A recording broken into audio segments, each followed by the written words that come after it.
Ambassador. Today, 26 March 2022, is a historic day for the people of Aceh.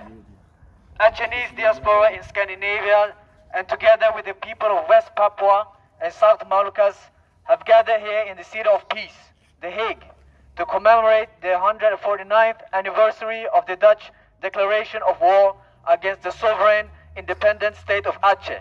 That was 26 March 1873. On 26 March 1873, 149 years ago, the Kingdom of the Netherlands officially declared war against the sovereign state of Aceh, and on the same day invaded our country. That war lasted almost a century, as Harper's Magazine had called 100-year War of Today, one of the bloodiest and the longest colonial war in human history. On 27 December 1949, the Dutch colonial regime that has neither de jure nor de facto power over Aceh. In fact, the Dutch has had no presence whatsoever in any part of Aceh since their ouster in 1942, illegally transferred in non-existent sovereignty over Aceh to the newly fabricated Indonesia without election or any kind of consultations with the people of Aceh. This illegal transfer of sovereignty by one colonial power to another, namely Indonesia, is a flagrant violation of the principles of the decolonization procedures of the United Nations, which stipulates that sovereignty over colonial territory is not transferable by the colonialist power to other colonialist powers. UN Resolution 1514-XV. In this case, Holland must return Aceh to the Acheese, not to Indonesia. On the basis of the above-mentioned Dutch illegal annexation of Aceh to Indonesia, Aceh Sumatra National Liberation Front was then established in 1976, and the redeclaration of an independent Aceh was issued on 4th December in the same year. The re-establishment of Aceh as the successor state of the historic state of Aceh is in line with a number of UN resolutions. Among others are the Resolution 1514-XV, 2621-XXV, etc. Soon after the establishment, Free Aceh movement, Indonesian forces conducted military operations against the relatively peaceful movement. For almost 3 decades, Aceh had become a killing field for the Indonesian armed forces. And between 1989 and 1998, Aceh was then declared as a military operational area, DOM, and ruled by the reign of terror. The atrocities perpetrated through these years had no equal in the history of Aceh, fighting against any colonial powers in the past. Arbitrary arrests, extrajudicial killings, routine torture, and disappearances of have become commonplace. An estimation of over 30,000 innocent Acheese lost their lives in military custody, in hidden mass graves, or in secret concentration camps.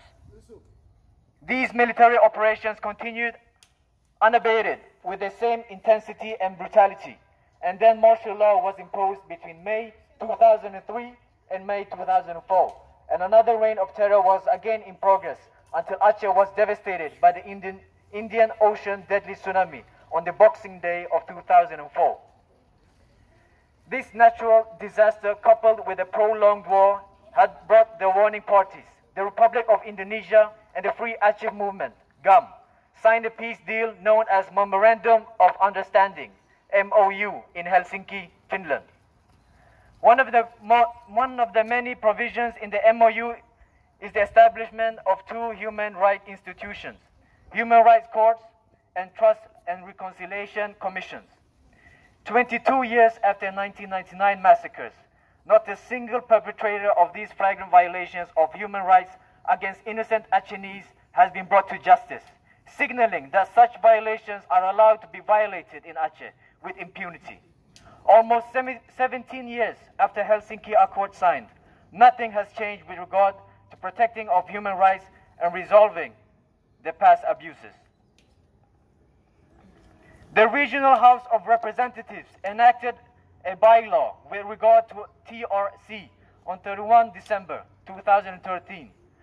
But Human Rights Watch stated that the violations in Aceh were too serious to be addressed only by the Truth Commission, which cannot impose criminal penalties.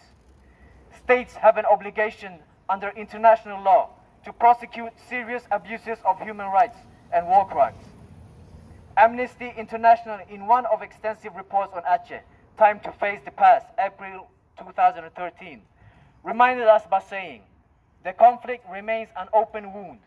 The fate of many of those killed is still unknown. Perpetrators of human rights abuses walk free." On 27 December 1949, the Dutch gave instead their entire colonial empire of the Dutch Indies to the new entity, the Jakarta-based Republic of Indonesia, not as required by decolonization rule and principle.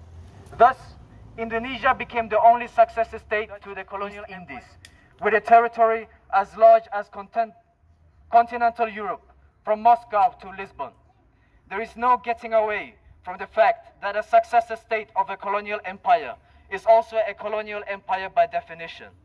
It is also a cardinal principle of international law that the legitimacy of a state's control over a territory depends on how it is acquired, that territory. The right of Aceh to be restored as an independent state again is further affirmed by the UNESCO, Documentary 23, 1990, paragraph 42, as follows. It is widely accepted that a group of people that is presently subjected to military occupation that traditionally has formed a nation of its own or has been part of a different nation than the one which occupies it is entitled to assert or to restore its self-determination. ASNLF, therefore, urges your government to respect the freedom of expression, including the right to self-determination as enshrined in International Covenant on Civil and Political Rights and International Covenant on Economic, Social and Cultural Rights, and to fully adhere to the UN General Assembly Resolution 47-135 of 18 December 1992 concerning the rights of persons belonging to national or ethnic, religious and linguistic minorities. Thank you for your attention. Aceh! Merdeka! Aceh! Merdeka! Aceh! Merdeka! Maluku! Merdeka! Maluku! Merdeka! Maluku! Merdeka!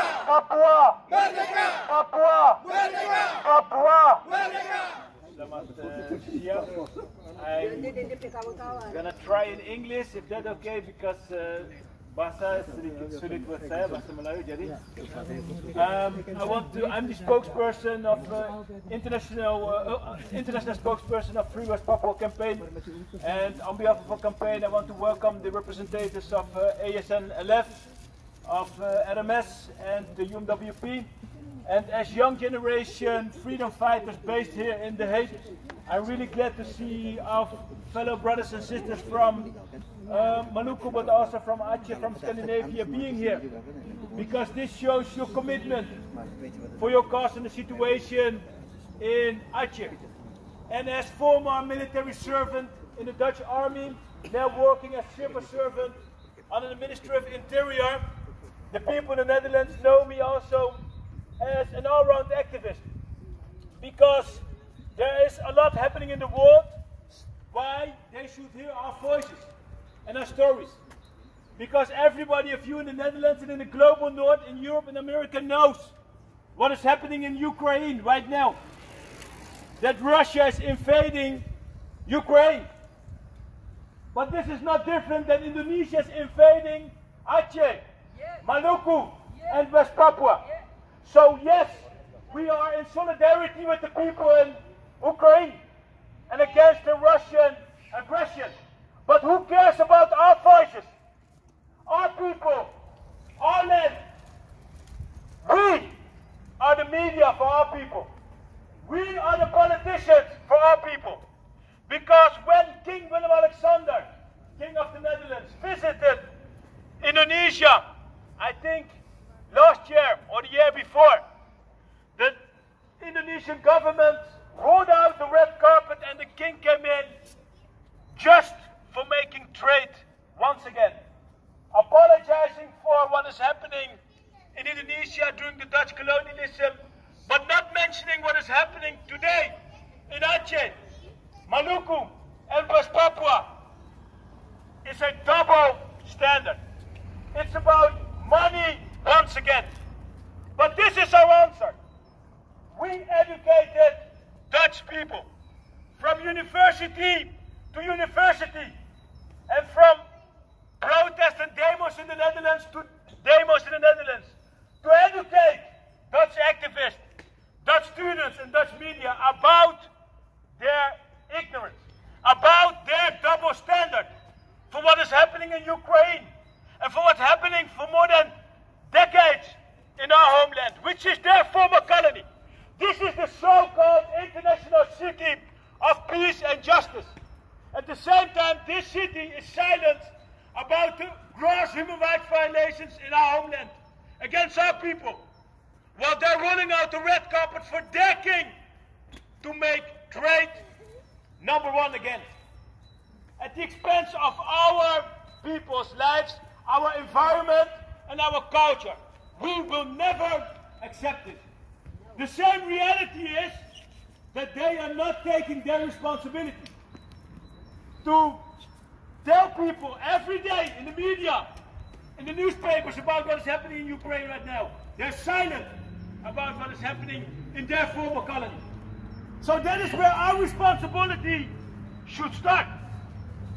We must understand that we have to use the freedom here and all the instruments we can get to educate their people and to educate them, show the double standards in the media, educational system, in the parliaments, because that is what they are afraid of. And that is the momentum we have built the last 10 to 15 years with our campaign. Educating people in the Pacific, in Africa, and in the US. So we've grown up, built new chapters of Free West Papua campaign. And this is the answer to their silence.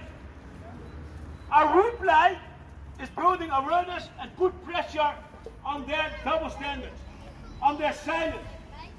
And this is what they're afraid of. This is the momentum that Free West Papua campaign and UWP is now getting a lot of support and creating more pressure on the Dutch government. Not because they want it, because we demand the change. We have built that support and change in the Dutch society. And as I'm speaking, right now, more and more students are willing to become our allies, to become ambassadors for Free West Papua campaign in the climate change movement, because West Papua is the world's largest tropical island. Climate change is about colonization of indigenous lands, such as in Aceh, Maluku, and West Papua. This is our narrative on climate change. It's about unfinished decolonization. It's about corporations such as the world's largest gold mine in West Papua, destroying our culture, poisoning our rivers, and killing our people. This is not about solar panels. So I educate them to weaponize them with the root causes of climate change, just to educate them about what is happening in their former colony. West Papua genocide happening right now, and all they're doing is talking about Ukraine because it's close to them. It's about the white people. And this is what we should understand, but at the same time explain them that this is wrong. So from here I want to encourage you to be ambassadors in the best way you can. And it means sacrificing. We can go to parties, yes, I have kids, I want to spend time with them. But if I sit at home, nobody will tell my story. Not the Dutch politician, not the journalist, only if we move and put pressure. We educate their students. We go to universities and give guest lectures. That's the answer. That's the way forward to create the change our people need. So from here, thank you very much for being here together, and I hope we work forward to build momentum and awareness for our people and our causes. Aceh! Maluku! Papua! Samoa! Thank you. Today, 26th of March 2022, is a historic day for the people of Aceh. Acheese diaspora in Scandinavia, and together with the people of West Papua and South Moluccas, have gathered here in the City of Peace The Hague, to commemorate the 149th anniversary of the Dutch declaration of war against the sovereign independent state of Aceh. That was on the 26th of March, 1873. On this day, 149 years ago, the Kingdom of the Netherlands officially declared war against the sovereign state of Aceh and invaded our country. That war lasted almost a century, one of the bloodiest and the longest colonial war in human history. The Dutch historian Paul van Trier made these conclusions in his book, The Aceh War. Holland had never fought a war greater than the one with Aceh. In terms of time, this war can be said to be the 18 Years' War. In terms of casualties, more than 100,000 dead, it was a military event that had no equal in the history of our land. The war against Aceh was for Holland very much more than a mere armed conflict. It was, for a century, the burning point of our national colonial and international politics, the Aceh Oorlog, Amsterdam, 1969. On 27th of December 1949, the Dutch gave instead their entire colonial empire of the Dutch Indies to the new entity, the Jakarta-based Republic of Indonesia, not as required by the decolonialization rule and principles. Thus, Indonesia became the only successor state to colonial empire of Dutch East Indies, with a territory as large as continental Europe from Moscow to Lisbon. There is no getting away from the fact that a successor state of a colonial empire is also a colonial empire by definition. This illegal transfer of sovereignty by one colonial power to another, namely Indonesia, is a flagrant violation of the principles of the decolonialization procedures of the United Nations, which stipulated that sovereignty over a colonial territory is not transferable by a colonialist power to other colonialist powers. UN resolution must return Aceh to the Acheese, the rightful owners. As a matter of fact, Acheese are glorious independent state, and we would like to remember or remind your government about the legal standing of the above-mentioned declaration of war. We believe that these two nations are still historically bound by a century of liberation struggles vis-a-vis the colonial empire of the Dutch East Indies. And the above war declaration has not yet officially ended, as there is no peace treaty signed between the warring parties, between Holland and Aceh. On the basis of this illegal transfer of Aceh to Indonesia, Aceh Sumatra National Liberation Front, or ASNLF, was then established in 1976, and the declaration of an independent Aceh was issued on 4th December in the same year. The re-establishment of Aceh as the successor state of the historic state of Aceh is in line with a number of UN resolutions. Among others are the Resolution 1514-XV, 2621-XXV, etc. Since the invasion of Aceh in March 1873 until now, our country has never been in peace. An estimation of 100,000 Acheese had been killed at the hands of the Dutch colonial wars. The brutalities were marked by a particular incident of massacre by the Netherlands Special Military Unit Marichausen, carried out by General Colonel G.C.E. Van Dalen. About children were massacred in cold blood in Putih, Gayo, 14th of June 1904. Under direct command of General J.P. van Hout, the then Governor General of the Dutch East Indies in Aceh. For 3 decades since 1976, Aceh once had become a killing field for the Abri, and between 1989 and 1998, Aceh was then declared as a military operational area DOM and ruled by reign of terror.